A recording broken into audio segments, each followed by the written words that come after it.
सोमवार व्रत की कथा। तो एक बार बोलिए प्रेम से भगवान शिव की जय, माता पार्वती की जय। एक समय की बात है, किसी नगर में एक साहूकार रहता था। उसके घर में धन की कोई कमी नहीं थी, लेकिन उसकी कोई संतान नहीं थी। इस कारण वह बहुत दुखी था। पुत्र प्राप्ति के लिए वह प्रत्येक सोमवार को व्रत रखता और पूरी श्रद्धा के साथ शिव मंदिर जाकर भगवान शिव और माता पार्वती जी की पूजा करता था। उसकी भक्ति देखकर एक दिन माँ पार्वती प्रसन्न हो गई और भगवान शिव से उस साहूकार की मनोकामना पूर्ण करने का आग्रह किया। पार्वती जी की इच्छा सुनकर भगवान शिव ने कहा कि हे पार्वती, इस संसार में हर प्राणी को उसके कर्मों का फल मिलता है और जिसके भाग्य में जो हो उसे भोगना ही पड़ता है। लेकिन पार्वती जी ने साहूकार की भक्ति का मान रखने के लिए उसकी मनोकामना पूर्ण करने की इच्छा जताई। माता पार्वती के आग्रह पर शिव जी ने साहूकार को पुत्र प्राप्ति का वरदान तो दिया, लेकिन साथ ही यह भी कहा कि उसके बालक की आयु केवल 12 वर्ष होगी। माता पार्वती और भगवान शिव की बातचीत को साहूकार सुन रहा था। उसे न तो इस बात की खुशी थी और न ही दुख। वह पहले की भांति शिव जी की पूजा करता रहा। कुछ समय के बाद साहूकार के घर एक पुत्र का जन्म हुआ। वह बालक 11 वर्ष का हुआ तो उसे पढ़ने के लिए काशी भेज दिया गया। साहूकार ने पुत्र के मामा को बुलाकर उसे बहुत सारा धन दिया और कहा कि तुम इस बालक को काशी विद्या प्राप्ति के लिए ले जाओ और मार्ग में यज्ञ कराना। जहाँ भी यज्ञ कराओ वहाँ ब्राह्मणों को भोजन कराते और दक्षिणा देते हुए जाना। दोनों मामा भतीजा इसी तरह यज्ञ कराते और ब्राह्मणों को दान दक्षिणा देते काशी की ओर चल पड़े। रात में एक नगर पड़ा, जहाँ नगर के राजा की कन्या का विवाह था, लेकिन उस राजकुमार से उसका विवाह होने वाला था। वह एक आंख से कन्हा था। राजकुमार के पिता ने अपने पुत्र के कन्हा होने की बात को छुपाने के लिए एक चाल सोची। साहूकार के पुत्र को देखकर उसके मन में एक विचार आया। उसने सोचा क्यों न इस बालक को दुल्हा बनाकर राजकुमारी से विवाह करा दूं। विवाह के बाद इसको धन देकर विदा कर दूंगा और राजकुमारी को अपने घर जाऊंगा। लड़के को दूल्हे के वस्त्र पहनाकर राजकुमारी से विवाह कर दिया। लेकिन साहूकार का पुत्र ईमानदार था। उसे यह बात अन्याय संगत नहीं लगी। उसने अवसर पाकर राजकुमारी की चुनरी के पल्ले पर लिखा कि तुम्हारा विवाह तो मेरे साथ हुआ है, लेकिन जिस राजकुमार के संग तुम्हें भेजा जाएगा वह एक आंख से कन्हा है।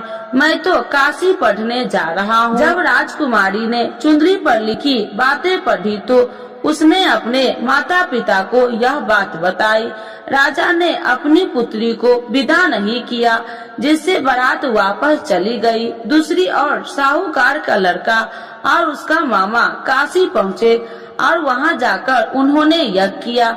जिस दिन लड़के की आयु 12 साल की हुई उसी दिन यज्ञ रखा गया। लड़के ने अपने मामा से कहा कि मेरी तबीयत कुछ ठीक नहीं है। मामा ने कहा तू अंदर जाकर सो जाओ। शिव जी के वरदान अनुसार कुछ ही देर में उस लड़के के प्राण निकल गए। मृत भांजे को देख उसके मामा ने विलाप शुरू किया। संयोगवश उसी समय शिव जी और माता पार्वती उधर से जा रहे थे। पार्वती भगवान से कहा स्वामी, मुझे इसके रोने के स्वर सहन नहीं हो रहा। आप इस व्यक्ति के कष्ट को अवश्य दूर करें। जब शिव जी मृत बालक के समीप गए तो वह बोले कि यह उसी साहूकार का पुत्र है जिसे मैंने 12 वर्ष की आयु का वरदान दिया था। अब इसकी आयु पूरी हो चुकी है। लेकिन मातृ भाव से विभोर माता पार्वती ने कहा कि हे महादेव, आप इस बालक को और आयु देने की कृपा करें, अन्यथा इसके वियोग से इसके माता पिता भी तड़प तड़प कर मर जाएंगे। माता पार्वती के आग्रह पर भगवान शिव ने उस लड़के को जीवित होने का वरदान दिया। शिव जी की कृपा से वह लड़का जीवित हो गया। शिक्षा समाप्त करके लड़का मामा के साथ अपने नगर की ओर चल दिया। दोनों चलते हुए उसी नगर में पहुंचा जहां उसका विवाह हुआ था। उस नगर में भी उन्होंने यज्ञ का आयोजन किया। उस लड़के के ससुर ने उसे पहचान लिया और महल में ले जाकर उसकी खातिरदारी की और अपनी पुत्री को विदा किया। इधर साहूकार और उसकी पत्नी भूखे प्यासे रहकर बेटे की प्रतीक्षा कर रहे थे। उन्होंने प्रण कर रखा था कि यदि उन्हें अपने बेटे की मृत्यु का समाचार मिला तो वह भी प्राण त्याग देंगे, परंतु अपने बेटे की जीवित होने का समाचार पाकर वह बेहद प्रसन्न हुई। उसी रात भगवान शिव ने व्यापारी के स्वप्न में आकर कहा, हे श्रेष्ठ, मैंने तेरे सोमवार के व्रत करने और व्रत कथा सुनने से प्रसन्न होकर तेरे पुत्र की लंबी आयु प्रदान की है। इसी प्रकार जो कोई सोमवार व्रत करता है या कथा सुनता है और पढ़ता है, उसके सभी दुख दूर होते हैं और समस्त मनोकामनाएं पूर्ण होते हैं। तो एक बार बोलिए प्रेम से शिव जी की जय, माता पार्वती की जय। आरती शिव जी की। ओम जय शिव ओमकारा, स्वामी जय शिव ओमकारा, ब्रह्मा विष्णु सदा शिव अर्धांगी धारा। ओम जय शिव ओमकारा, एकानन चतुरानन पंचानन राजे, स्वामी पंचानन राजे, हंसासन गरुड़ासन विश्वाहन साजे। ओम जय शिव ओमकारा, दो भुज चार चतुर भुज, दस भुज अति सोहे, स्वामी दस भुज अति सोहे, त्रिगुणी रूपिणी रखिते, तिरुबनि जन मोहे। ओम जय शिव ओमकारा, अच्छी माला बनि माला, मुंडी माला धारी, स्वामी मुंडी माला धारी, त्रिपुरारी कंसारी, करी माला धारी। ओम जय शिव ओमकारा, श्वेतांबर पीतांबर बाघांबर अंगे, स्वामी बाघांबर अंगे, सनिकादिकी गरुणादिकी भूतादिकी संगे। ओम जय शिव ओमकारा, करके मध्य कमंडल चक्र त्रिशूलधारी, स्वामी चक्र त्रिशूलधारी, सुखकारी दुखिहारी, जग पालनकारी।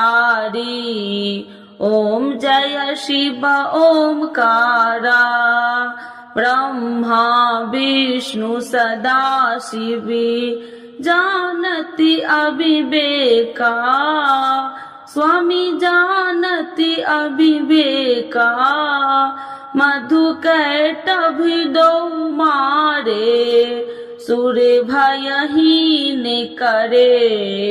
ओम जय शिव ओमकारा, लक्ष्मी व सावित्री पार्वती संगा, स्वामी पार्वती संगा, पार्वती अर्धंगी, शिव लहरी गंगा। ओम जय शिव ओमकारा। पार्वती सोहे पार्वती शंकर कैलासा। स्वामी शंकर कैलासा। भांग धतूर का भोजन भस्मी में बसा। ओम जय शिव ओमकारा। जटा में गंगा बहती है गले मुंडन माला। स्वामी गले मुंडन माला। शेष नाग लिपटावती ओढ़त मृग छाला। ओम जय शिव ओमकारा। काशी में विराजे विश्वनाथी नंदी ब्रह्मचारी। स्वामी नंदी ब्रह्मचारी। नित्य उठी दर्शन पावती महिमा अति भारी। ओम जय शिव ओमकारा।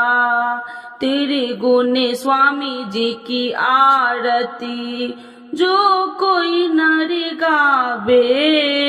स्वामी जो कोई नर गावे। कहत शिवानंद स्वामी मन वांछित फल पावे। ओम जय शिव ओमकारा।